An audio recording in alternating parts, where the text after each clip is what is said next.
النهاردة عيد العمال 1/5/2025. بس احنا قناة كورة ملناش دعوة بعيد العمال، فايه اللي جابنا هنا في عيد العمال؟ احنا جايين نتكلم عن اساطير صنعتهم كرة القدم، وكانوا في الاصل عمال من فترة شبابهم لحد قبل ما يوصلوا ان هم يقبضوا مرتب كويس يغنيهم عن الشغل جنب كرة القدم. فهو ده اللي كنا حابين نبدأ فيه. ولو عجبتك الفكرة اعمل لنا لايك وشير وسبسكرايب في القناة عشان يوصلك كل جديد بتاعنا، ويلا بينا نبدأ.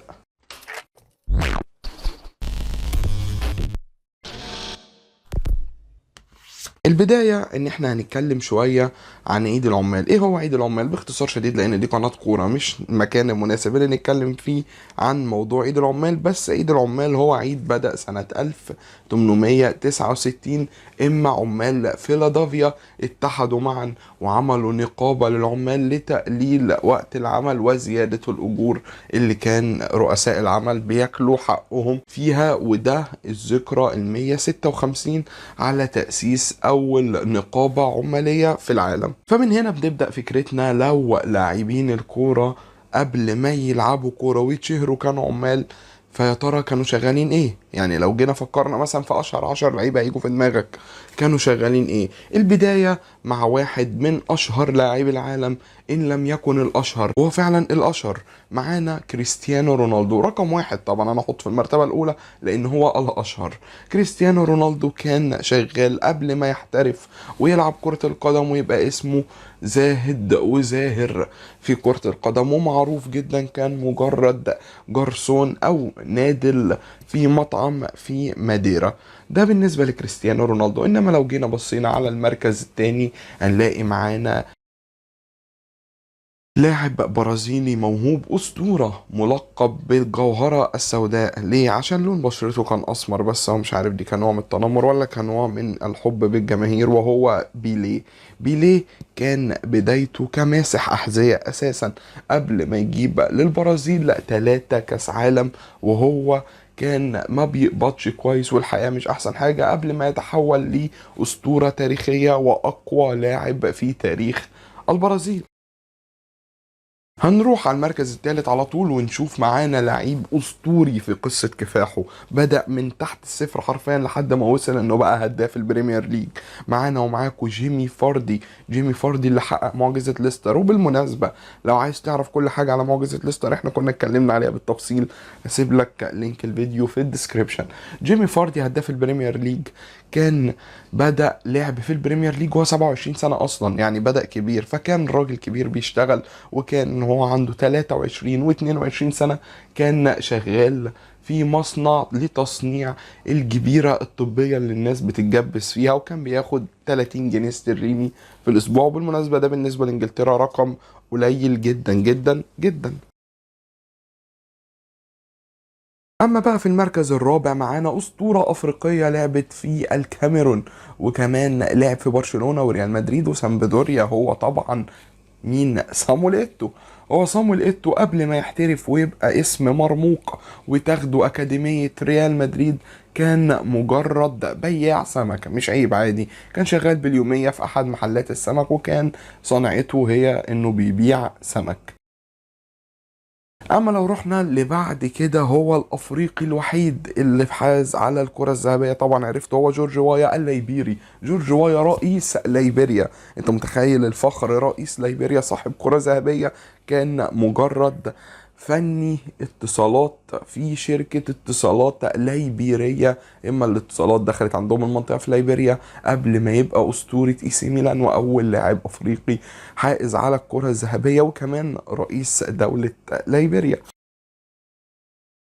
في المركز اللي بعد كده معانا جوزيه مورينيو. جوزيه مورينيو أسطورة التدريب، مش لعيب كرة قدم المرة دي. هتقولي أيوة يا عم عارفين كان شغال مترجم. لا لا لا، أنا مش قصدي في مجال كرة القدم. كان شغال إيه قبل كرة القدم؟ جوزيه مورينيو اللي أنت متعرفوش لأنه كان لغته كويسة، فكان شغال مدرس إنجليزي لمدة 5 سنوات كاملة قبل ما يبقى متخصص في كرة القدم ويعمل كمترجم ثم مدرب أسطوري في تاريخ اللعبة. في المركز السابع معانا واحد من أمريكا الجنوبية المرة دي، مش من البرازيل مش من الأرجنتين بل من الأوروجواي. لعب في مانشستر يونايتد، من أشهر لاعبين الأوروجوايين اللي لعبوا في مانشستر يونايتد.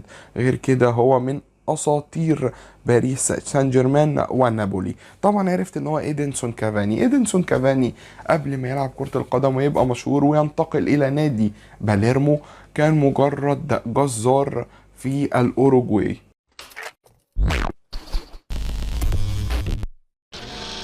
والمركز الثامن ده لمس قلبي حقيقة من جوه، خلاني اتكلم عنه بكل فخر بكل اعتزاز. معرفوش بس انا اعرف ان هو شخص طيب، شخص كويس، الناس كلها بتشكر في اخلاقه رغم انه لاعب كرة قدم، بس محبوب بطريقة ما شفتهاش في حياتي، اني ما لقيتش ليه حتى كاره واحد. انا مقدمة طويلة وهو يستحق الاحترام والتحية، لاني بتكلم عن نجولو كانتي. نجولو كانتي كان شغال شغلانة في قمة الصعوبة. نجولو كانتي قبل ما يلعب في كان اللي انتقل منها لليستر كان لعيب هاوي، فكان بيضطر يشتغل عشان يأمن مصاريفه ومصاريف عيلته كمان.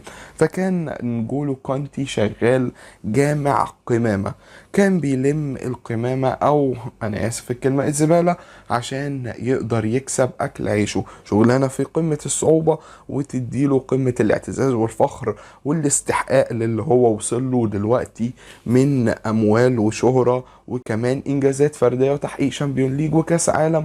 فهو نجولو كانتي اسطوره فعلا من اساطير كره القدم.